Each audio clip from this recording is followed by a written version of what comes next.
The Royal Scots, Britain's oldest infantry regiment, proudly served the nation continuously from 1633 until 2006, when it was merged with the other Scottish regiments into the Royal Regiment of Scotland. This film records the memories of soldiers and their families who served in the regiment following the end of the Second World War in 1945. It concentrates on the wider memories of Royal Scots and their families of what made our regiment so very special to all who served in it or with it over those years. During this time, the Royal Scots were deployed all around the globe. We will hear the memories of soldiers who served in Korea, Egypt, Cyprus, Aden, Germany, the Falklands, Northern Ireland, Bosnia and Iraq. Regimental life is far more than just active service. Royal Scots share a proud history of tradition, music and sport. And at the heart of the regiment are the families, supported by the wider Royal Scots Regimental Family. All these soldiers and their families proudly served their king, their queen and their country over the last 60 years. Now they reflect on what made their life with the Royal Scots so very special.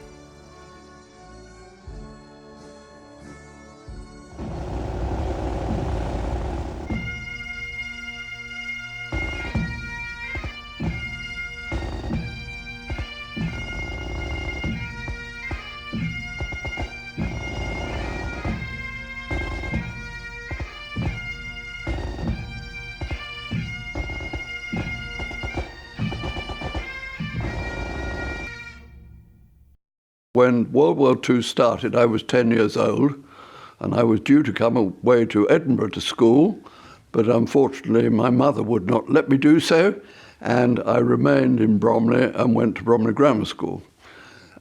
During the war, I was a very keen Boy Scout, and also as a result of that, a civil defence messenger.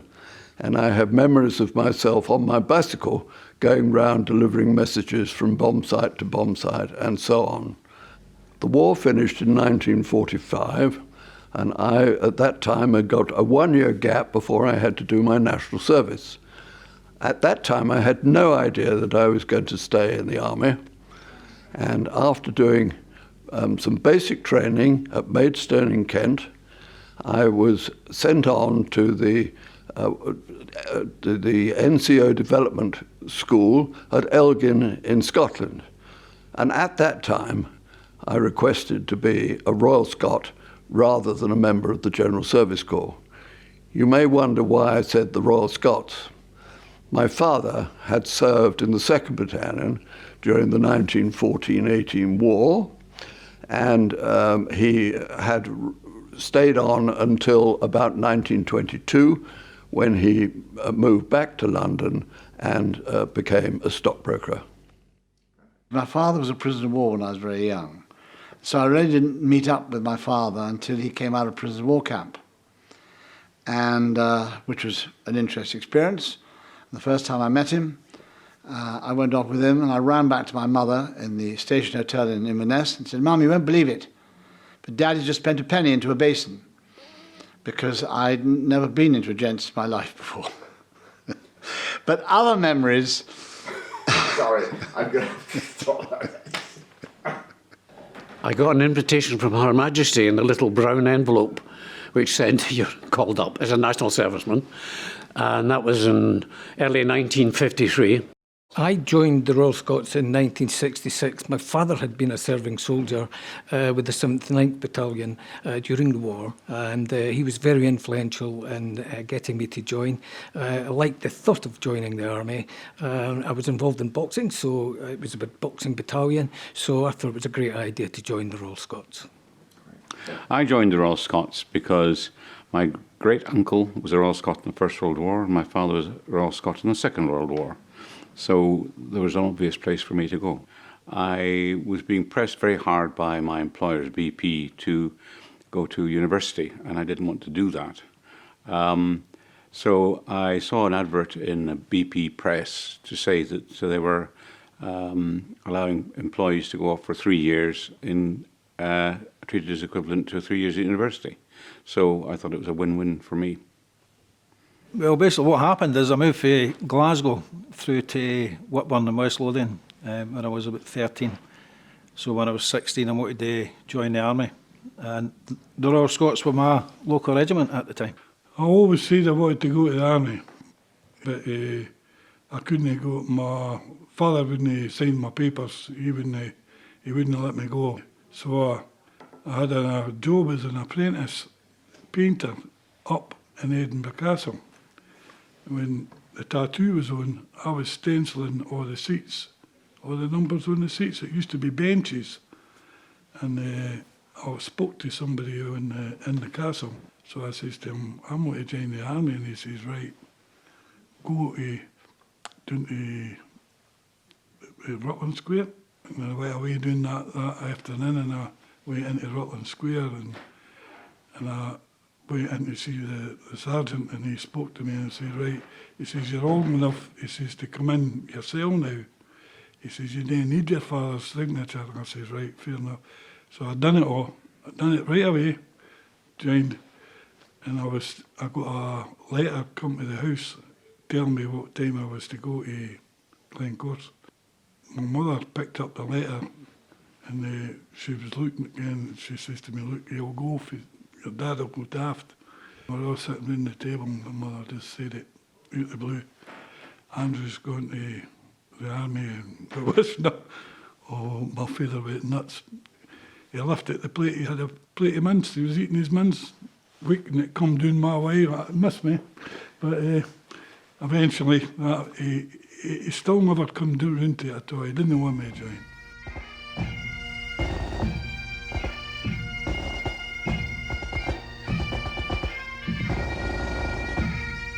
We went from Southampton, having had a splendid send-off from Waverley Station. We got to Southampton and got on to the Empire Orwell, which sailed us all the way to Japan. One of my fellow officers, Bill Bramwell, who was a great personal friend of mine as well, he knew and I knew that his mother and father, who were acrimoniously divorced, were both living in Cairo and were both coming to say goodbye to him on the boat. So Bill established himself on one deck, and I established myself by the gangplank, and at the right moment, when it was right for the changeover, there was a wave like that, and one parent went off one way, and the other one went on to see Bill. And the last I remember was, as we were going through the Suez Canal, on the right-hand side, as we were sailing down, was a car, open-top car, and in it was Bill Bramwell's mother and his sister waving to him. Unfortunately, as we found out later, they were never to see him again. We went across to Korea, landed at Busan, and put on an American Army train and sent up to the battalion, the Royal Scots. The positions we were in were just about 30 yards in front of us, where the border was, between the two, the north and the south. On the way, I can well recall that we were listening on the very rusty communication radio on the ship, the coronation of Her Majesty the Queen. It was very moving, and we all stood to attention at the right time, and we all sang God Save the Queen at the right time, and it drew our memory to the fact that there was going to be a Royal Scots party, including the colour, on parade in the Mall, and that the colour was carried by Robert Richardson. The battalion arrived in Korea in early July, when the fighting was still on, and we were in a reserve position well behind the front line. I was sent forward entirely on my own to gain experience from the battalion at the front. I made my way through the various echelons till I was in the forward company on the Hook. The forward platoon was just right close to the enemy, the North Koreans, 100 yards away. My arrival coincided with the rain, the worst rain for many years. And very quickly, the shelters that had been built all caved in, and I spent the night, up to my knees in waterlogged trenches, with the rain pouring down. I remember this, not because of the discomfort, which was intense, but because I was a stranger amongst strangers. No one I knew. They were far too concerned with their own problems to bother about me. And so I learnt the hard way the value of belonging to a team, esprit de corps, and morale. The climate was very hot in the summer and very cold in the winter, and we had to have special clothing for both. I remember that in the winter we wore string vests and long johns underneath our uniform, and in the summer even a pair of shorts was almost too much. And we all had things called heat space heaters, which blew a very fine spray of petrol into a drum which heated it up. And they were frankly very, very good and kept us lovely and warm in the winter months. But you had to be very careful because the petrol was outside, there was a rubber tubing coming down in, and there was the heater.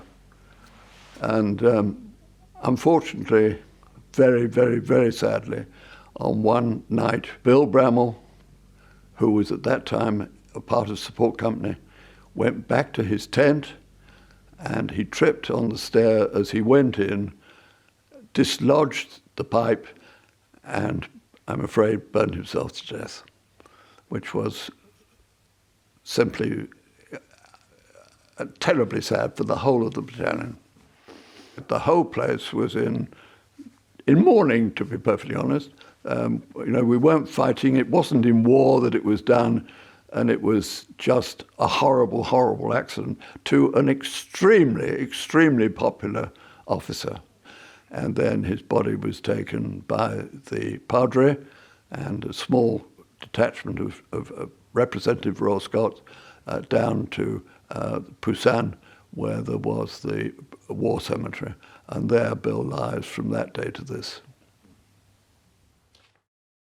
One day I was in one of these, I call them holes in the ground, with another guy.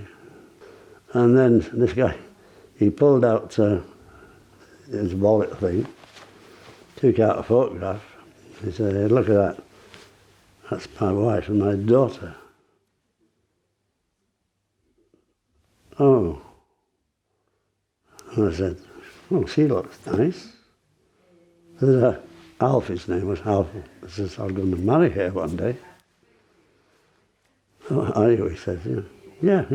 My husband knew about me because he met my stepfather in Korea, and he was shown a photograph of my mother and myself, and he liked the looks of me and decided that he was going to marry me. And my stepfather told him, "No way." On Saturday, the 12th of June, the 1st Battalion, the Royal Scots, took part in a farewell parade in Korea. Major General Murray, GOC, the 1st Commonwealth Division, took the salute. During the last week in June, the 1st Battalion, the Royal Scots, embarked at Busan for the Middle East after 11 months' service in Korea. During that time, regular soldiers and national servicemen alike had undergone rigorous training in all weathers and now are a fit and efficient unit capable of meeting all eventualities.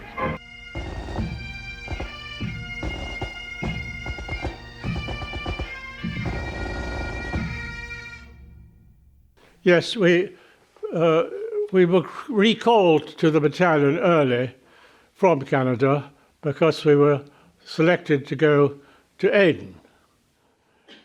So from being in about the coldest place on earth, within 2 months we were in the hottest place. There was a sentry post which we used to have to man up, and it was just on a little tiny sort of bit that jutted out from the jubble. And on the first night, when the guys came back after dark, one said, "Sir, you won't believe it. I've just seen an old man come out of the cave."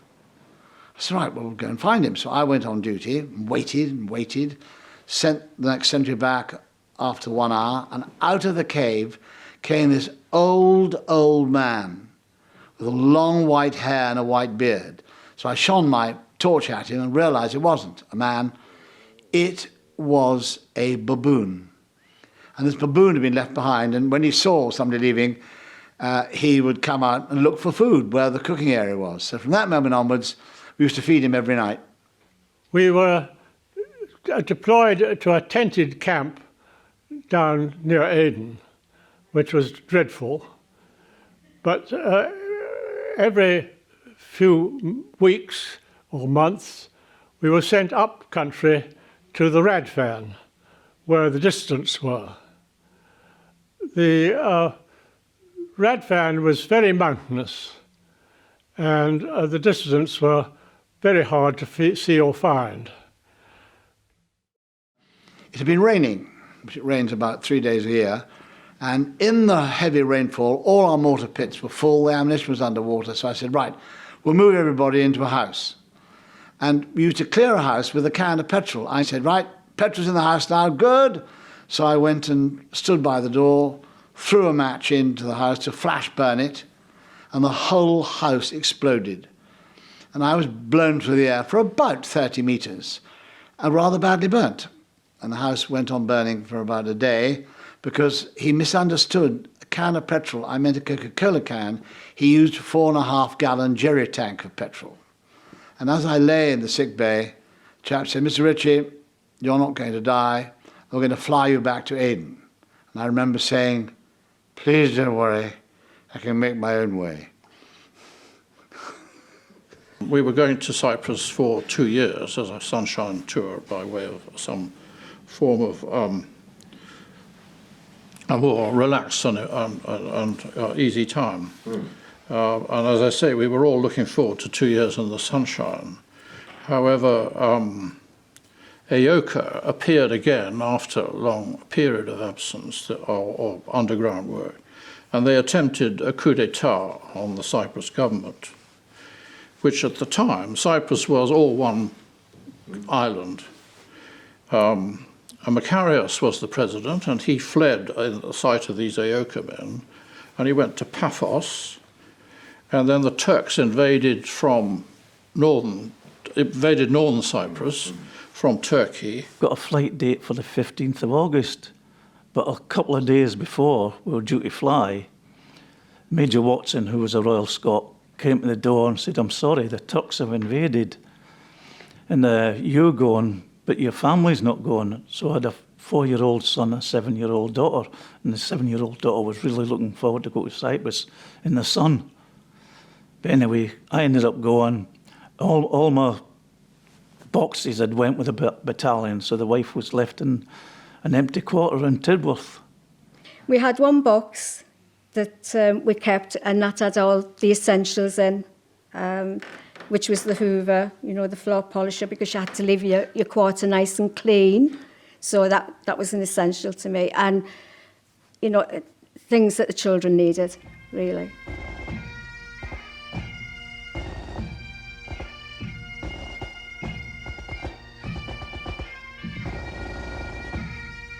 One night there was a dance on at the RAF station in Lossiemouth. And so my stepfather said, "You can't go unless some of the mess members go." So I said, "Well, go and tell Steve Simpson that I'm out here and I would like to see him and ask him something." So, of course, Steve Simpson came out trying to sort himself out.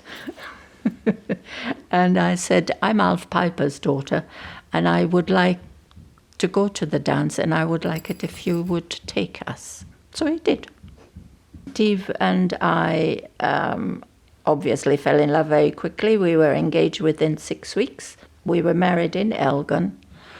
We'd only known each other for 3 months, so we got married, and then he immediately left to go to the Suez Canal with Royal Scots, of course.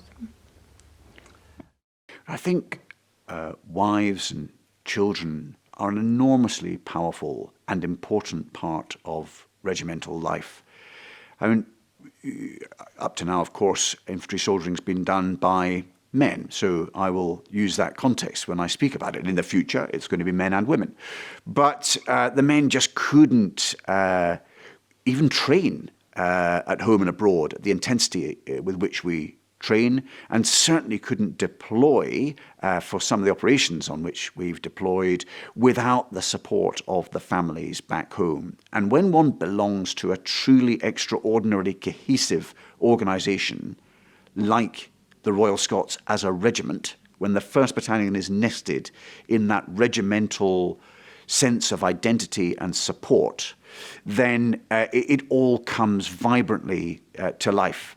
And it's the polar opposite of a sense that one's doing it all by oneself.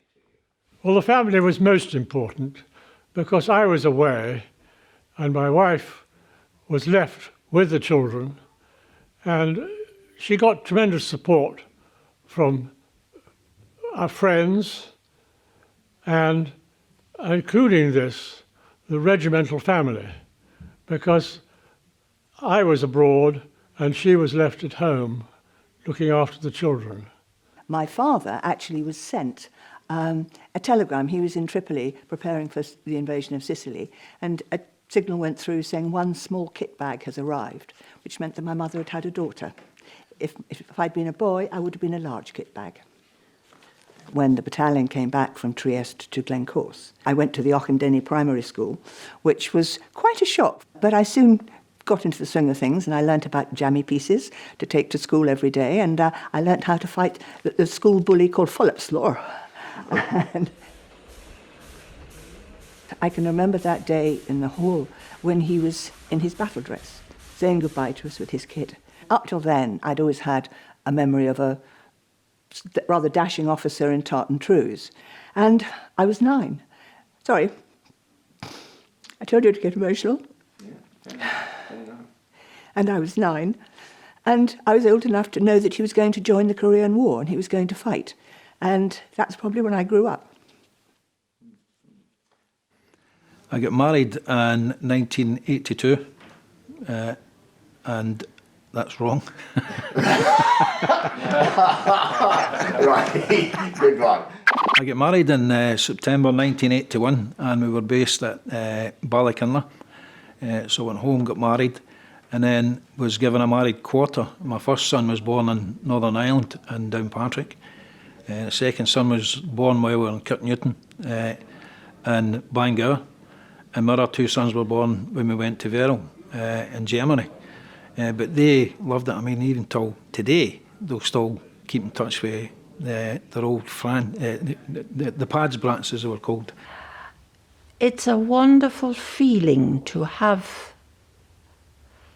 the family of the Royal Scots around you. And it's a wonderful feeling to be a part of something.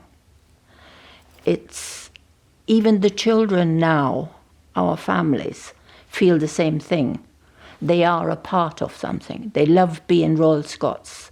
They love telling people their father was a Royal Scot. At the very beginning, when my son was on his way, the battalion was on an exercise. And my stepfather was with me, and he stopped a jeep going past and said, "Crystal's in labour." And the whole Royal Scots were in on this. I was in labour. They dropped me off at the hospital, that sort of thing. And that is the feeling that they're there for you. You, the soldier, you were together somewhere. And the wives behind were worried about you all. And we all bonded with that. And we worried about all of you being away. Well, I used to write home, and it was the old, what they called blueies, the airmail bluey envelopes. And now and again a phone, but you had to queue up and book calls. Well, at the time we were using the bluey envelopes that you were issued. If you went to the post office, we used to be able to get so many of them. And then phone. So he would either phone me, and we have to make arrangements as to when we were going to phone, because we didn't have a phone in the house, so we had to stand down by the telephone box and wait there until the phone come through. Well, my two children, Helen was born when we were in Osnabrück, but she was born in BMH Munster. And so Irma was very much like the other wives. We were off on exercises, not Ireland in those days, fortunately. And so no grandma around the corner, no sister down the road. You looked after yourself, but very much looked after by the regiment as well.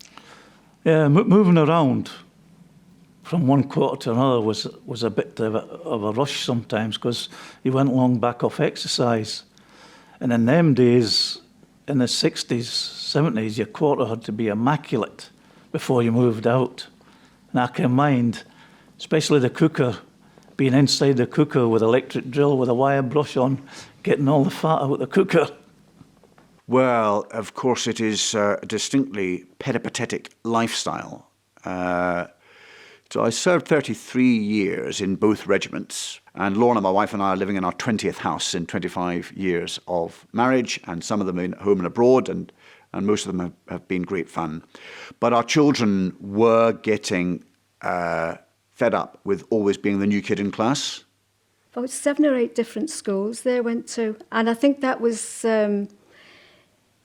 I think that might have been a little bit traumatic for them, because they didn't know what they were going to when they were going to those schools, you know. But at the same time, they were moving as a battalion, so all the friends were going. So they kept the same friends at the schools, you know. So I mean, I think really that worked out well for them. The resilience of the parents is unbelievable. They did this not every 2 or 3 years, but in many cases, twice a year, 3 times a year. The wives were unbelievable in their strength, and the strength they gave their husbands. I think the main point about the families, not only, of course, that they were tremendous supporters of their menfolk, but also they were largely responsible for bringing up their children. And certainly in my own case, I know that my wife brought up our 2 children almost single-handed, because I was forever away on something or another. And so the families are a very, very important part of the regimental system. Half the time we were away all the time, you know. You were away in exercise and you were away with the band. So if they were away for 6 months, you were away for 9 months again. And it must have been hard. When I came back, my son didn't even know who I was. Aye.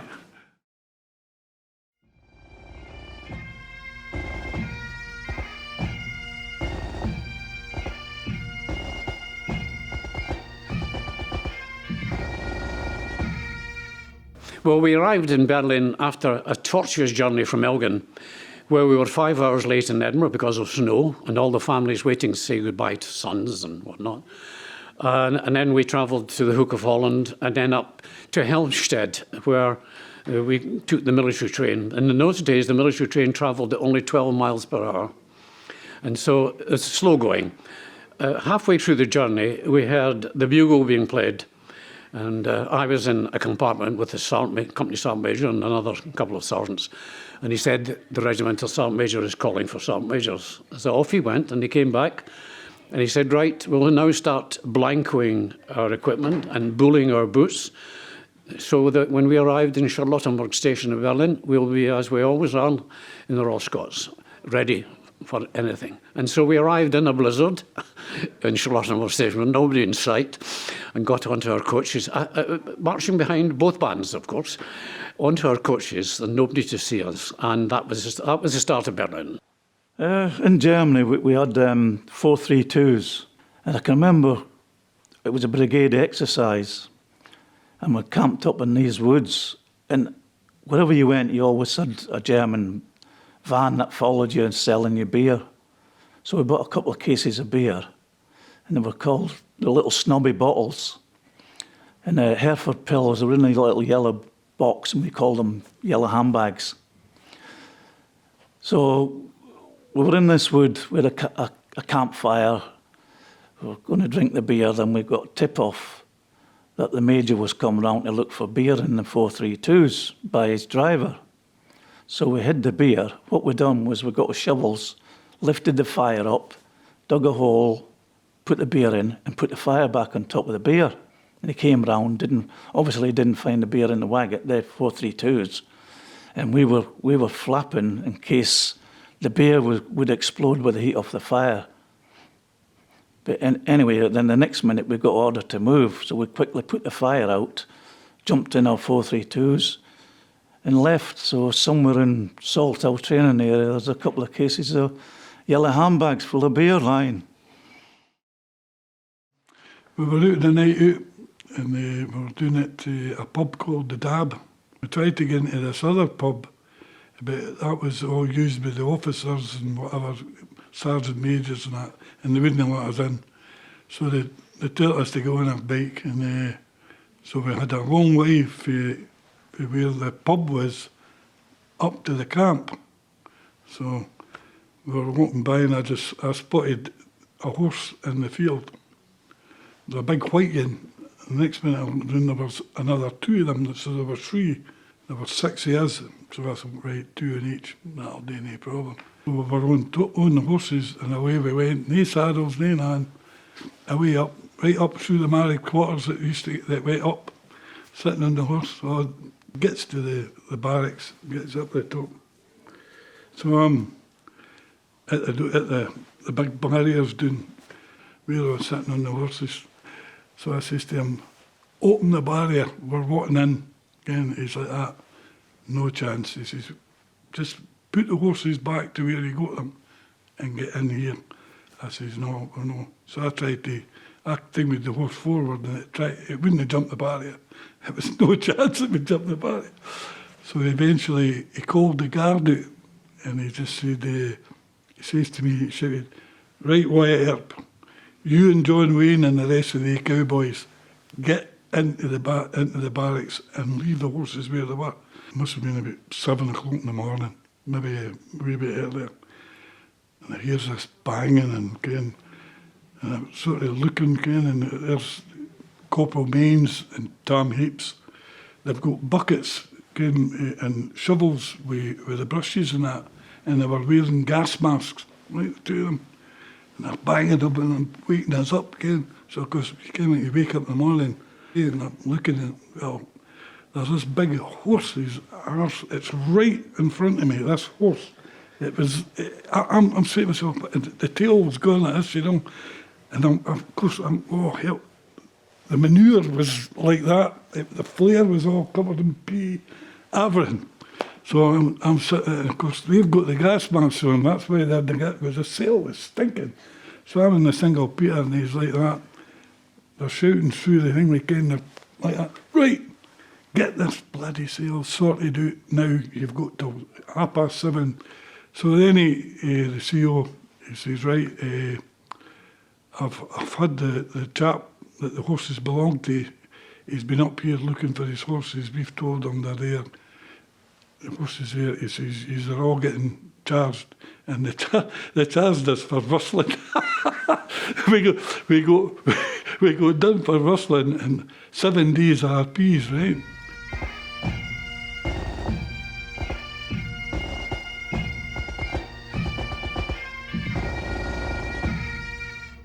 We were on our way back from Canada after having done a winter warfare course in preparation for our next posting, and we were told on the flight when we were coming home that we were moving to Northern Ireland on an emergencies tour. we did not know a great deal about it at that time, as no one did. So it was something really strange to us. We were going to Northern Ireland, part of our own country, and we were going to be doing security duties out there. So it was very much quite a surprise to us all. I don't say we were afraid, but it was certainly something that was going through our minds all the way back home. When we deployed there, we were, my platoon area was Ballymurphy and Turf Lodge, which are fairly notorious. And we were engaged in quite a ferocious riot on Easter Monday. And that went on for about 4 days. And the first riot we were in, there wasn't enough batons and shields to go around. And we were having to take snatch squads with little success. On day 3, the Reverend Ian Paisley decided to come down and provide support for an isolated police station right opposite the Ballymurphy estate. And a whole lot of laddos appeared, and there was me and a Land Rover with a driver and a radio operator between Dr. Ian Paisley and the rioters. And I went over to arrest him, or threatened him with arrest. And he's a big man, and I'm only 5'6". So I was standing up. Now, listen here, Mr. Paisley. And of course, he gave me quite a haranguing. And then a missile came between his nose and my nose and landed on the bonnet of his car, whereupon he left the riot to me, which was very kind of him. But it was a very interesting period, and I remember watching riots at Ballymurphy, and the famous incident when a whole lot of Orangemen came down on the Springfield Road, which is mainly Republican. And when they came there, all the locals from there belted them with stones. They replied back, and the Royal Scots got in between them. So on one side, we were being stoned by the good Republicans, on the other side by the loyal Orangemen.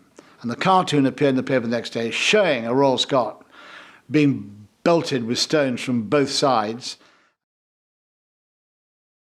For the first part of the tour, they were extremely kind to us, and any time we were on foot patrol, or indeed in the vehicles, they would ask us to stop, and they would give us tea and sandwiches and biscuits, and they were quite happy to sit and chat with us there for the duration.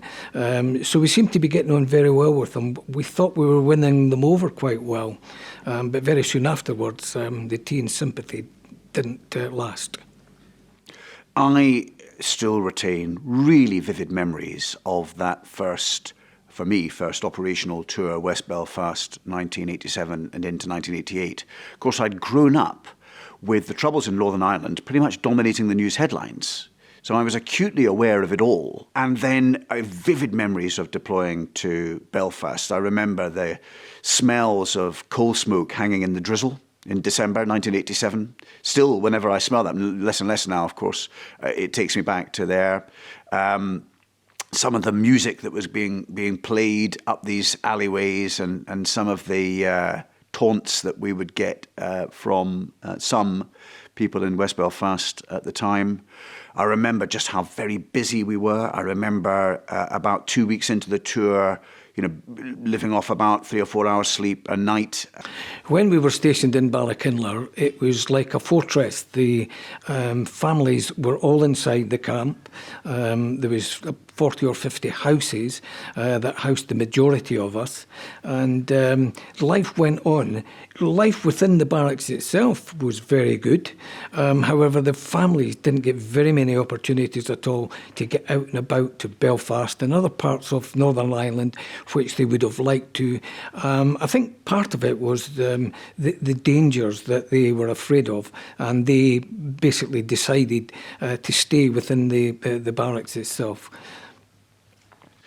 I remember, of course, an extraordinary period that, in terms of the biggest events, started with the SAS killing the 3 terrorists in Gibraltar, the violence that accompanied the return of their coffins back through Dublin and into Belfast, the efforts the IRA took to get revenge on us, and just how dangerous, physically dangerous it was at that stage.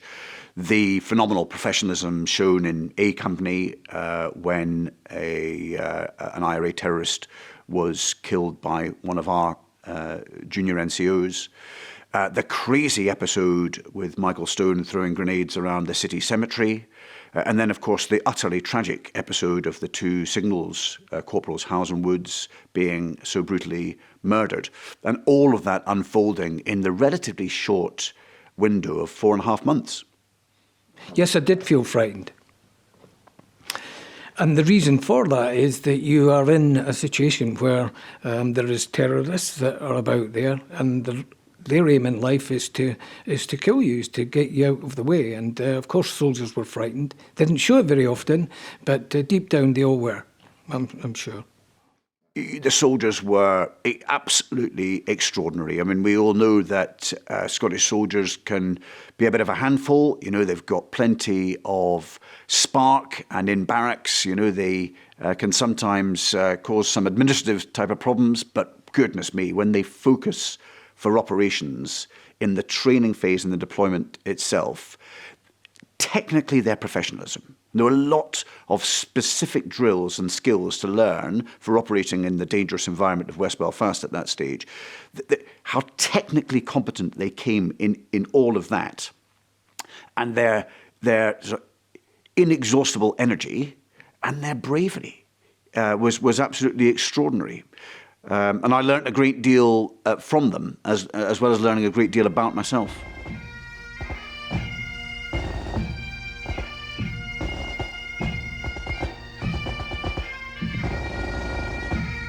Sport brings out, first of all, a lot of discipline with the soldiers in the sport that they're taking part in.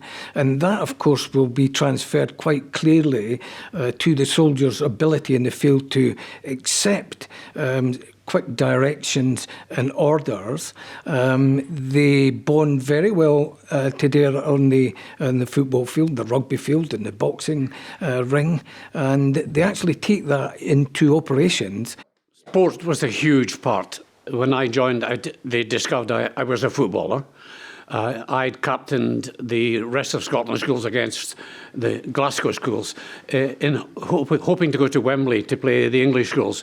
Discovered I was a month too old, but there we are. But sport was huge. I started off at Glencore's barracks in 1954, playing with many professionals. So sport was a huge part, and played sport almost every day at the depot, because you could. The football was absolutely fantastic in Vale. I mean, we had Major MacDonald, the Moon, as he was called. Most of the sergeant majors were scared for him. So we would get the time off to train. I mean, there was one occasion we were training for about 6 months, so it was a wee bit like being a professional footballer. So that's fantastic. But football was a massive part of my life in the regiment. When you join the army, you have to be part of a team. You can be a loner, or you can, but you go off to another regiment to do that. But you have to be part of a team, and I think that's it.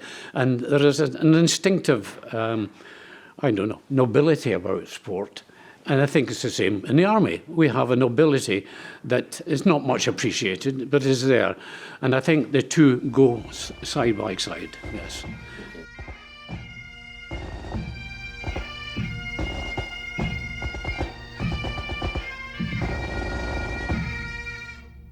We did a whole lot of things for the 350th anniversary. My father had been much involved with the 300th anniversary in 1933, so I was fortunate to be the commanding officer in 1983. So we had this big parade, and for the first time ever, we fired a feu de joie, which had never been done by anybody before. In fact, all it involved really was, as the soldiers were all lined up in front of the Queen, they all raised their rifles, and starting at one end, they fired one shot each all the way down. It was very spectacular. And it was very important that the people further down the line didn't start firing before their turn came up. So we practiced this quite a lot up at Kirk Newton. And it was a success. It all went off very well.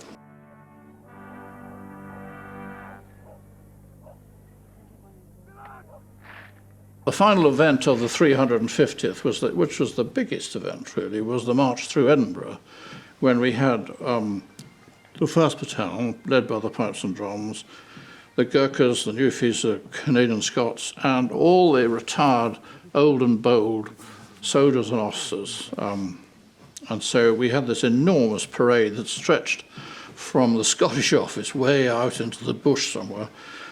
Quite impossible to command them in any way at all. So I just said, well, when you see the people in front stepping off, you step off in front in time with them. And so we all marched off. We went all the way down Princess Street, and the parade was judged to be a success. On all the old and bold who were there, ready to criticise, felt that they couldn't. And already Princess Anne, accompanied by Lieutenant Colonel Ashmore, the commanding officer, seems at home with all the generations of the Royal Scots family.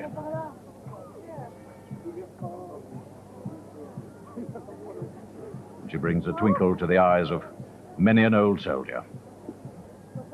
We met the Princess Royal. She came to Kirk Newton. I was chosen alongside some other wives to meet her. Was it a special occasion for you? Yes, it was. It was, because it's not that often that you meet the royal family, do you? You know, so, yeah. Especially Colonel-in-Chief, you know, I mean, that's the one that you want to meet, isn't it? We went up to Ballata to do the Royal Guard. And we used to, on a Sunday, you went to church at Crathy with the Queen. And then they had the Gillies Ball, but I hated dancing. So I said, I don't want to do that. So I volunteered to do guard at Victoria Barracks. I mean, the Gillies Ball was fantastic. It was great to get, and a privilege to get an invite for the Queen. And on that evening, when it came to the dashing white sergeant, Princess Anne actually came over, because it was the females to ask the males to dance. So she was looking for a dashing white sergeant, who I was. Oh, sorry. Unfortunately. Sorry, we better start again. We'll do that one again. Yeah, just start by saying, and she was looking for a dashing white sergeant. Right, and she was looking for a dashing white sergeant, but unfortunately I had already asked another lady had already been asked by another lady to dance and accepted. So I had to decline Princess Anne, which was gut-wrenching, to be honest.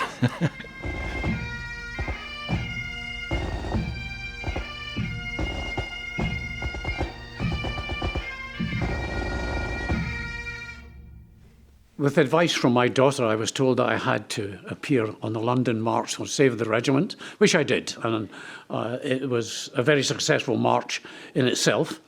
And then she persuaded me that I should come to Edinburgh for the Save the Regiment's March in 2004, which I did, and joined the regiment on the march at that time. Helen, my daughter, joined me at the front of the marching troops. She's very much a Royal Scot. But what I do remember especially is the number of people lining the streets, Princess Street especially, 5 and 6 deep. And as my wife said, many of them crying. And one mustn't cry when one's a Royal Scot. But I felt it. I was emotional that day and thought, why are we doing this? Why are we having to save our regiment? And then, of course, the news came that all in vain, that there would be no more recruiting for the regiments, and that we would become the Royal Regiment of Scotland, which is now, of course, in its own right, a great regiment. And I'm very proud of it. But to no avail, we marched, and keeping good straight lines, and sober and properly dressed. I had the enormous privilege of being the last commanding officer of 1RS, having been in command for about a month, maybe a little over. Then it came to the point, 28th of March, Royal Scots Regimental Day, very deliberately chosen as the day when the Royal Regiment of Scotland was to be formed.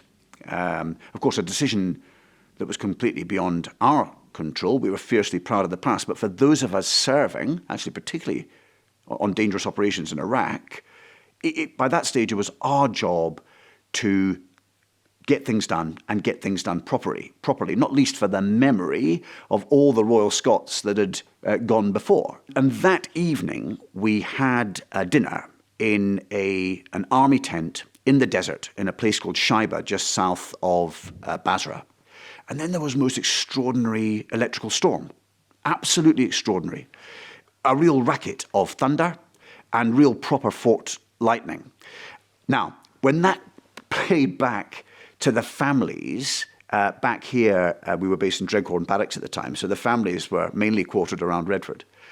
Of course, there's a bit of value added to it, and the story eventually became that Fort Lightning hit the tent and ripped it aside just at that midnight, etc. It didn't quite happen as dramatically as that, but the mood in what was an extremely poignant evening anyway, when that electrical storm erupted, was absolutely extraordinary. Anyway, the following day, we held a parade there in the desert, and we ceremoniously drew down the 1RS flag and raised the Royal Regiment of Scotland flag. The Regimental Police Junior NCO who took the flag down, I spoke to afterwards, and he'd been in tears. And I said, this is hugely powerful and moving for us all, but it's particularly affected you. And he said, yes, this regiment is my family. He was an orphan. And he joined the regiment, and he said, this is it, the Royal Scots is my family. And that just showed what it meant to everybody. Yep.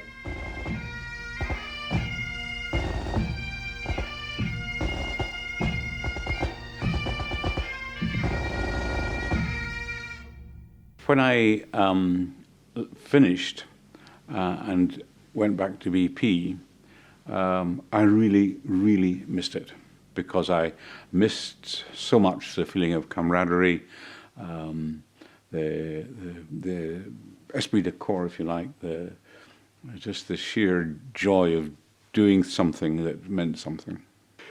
Well, my service in the military, there's no question about it, has made me the person I am, for better or for worse, I suppose. Wow, does one learn a lot about human beings, about the human condition, what makes human beings tick. One learns a great deal about oneself. And I think no matter what one does in life, almost without exception, it's good to involve interacting with other human beings. Self-employed now as a driving instructor. Whilst I was working my last 2 years with the Territorial Army at East Clement Street, I had a visit for Tony Reid, and Tony had mentioned that he was working with BSM at the time, so that sort of laid the seed. The skills that were transferable were instruction. I've basically been instructing since I was 17-year-old, and communication, good communication skills with individuals. So I find it quite easy to communicate with other individuals, from 17-year-old up to pensioners. I had the most incredible personal development opportunity, and I grabbed it with both hands. And it stood me in good stead throughout my career to be able to know that I had been in some tough times and able to live through it and work my way through it. So nothing would ever frighten me from then on. I was able to actually meet all these challenges with self-confidence, which I believed that the Army had given me. Why do you think your soldiers followed you? Curiosity. I knew you were going to say that. Let me get over the cliff now.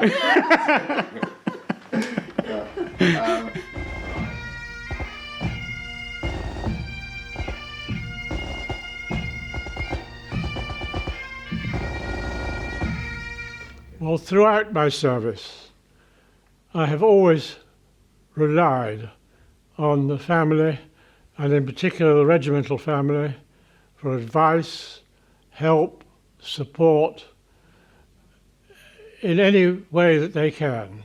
And it is something that I have appreciated all my life. I think it's a close-knit family. You know, you all have your own circle of friends, but at the same time, the whole battalion comes together if ever there was any problems, you know. So because the men weren't there, you always had someone to fall back on because your family wasn't there, your own family wasn't there, you know, like your parents, your brother, your sister. So to me, at that time that you were in the forces, the people around you are your family. I mean, I think once a royal, always a royal applies not only to the Royal Scots serving, but actually to the families, because we were the family, and we were far away from our families in England and Scotland. So we just became one big family, and that has always stayed with me. The regiment is everything to me. I have had opportunities to go elsewhere, and I wouldn't. My grandmother told me I was going to be a soldier, and I took to it. I loved it. I love straight lines. I love ironing. I do all the ironing at home. This is ridiculous. But I think we have standards, and my standard is that every couple of weeks I bull 2 or 3 pairs of shoes, and I go to church regularly every week, and I'm known as Mr. Shiny Shoes. Well, I don't mind that at all. I think it's a reflection on the way I've been brought up properly by my family, and especially in the regiment, because we have high standards, and I would never dream of going anywhere shoddy. My single most vivid memory is of the wonderful Colonel Martin Gibson. And he sat me down and he asked me a bit about myself and he told me a bit about the battalion, and then he simply said, never forget why you're here. You're here to serve the Jocks. And it made the hairs on the back of my neck stand up, and I thought, yeah, I really want to be part of this team. I'm proud of having served with the Royal Scots and the history that we obviously continued. And basically, once a Royal Scot, always a Royal Scot. I think the history of the regiment's important to be carried on and to be passed on to future generations, so they know basically what we've done to keep the country safe.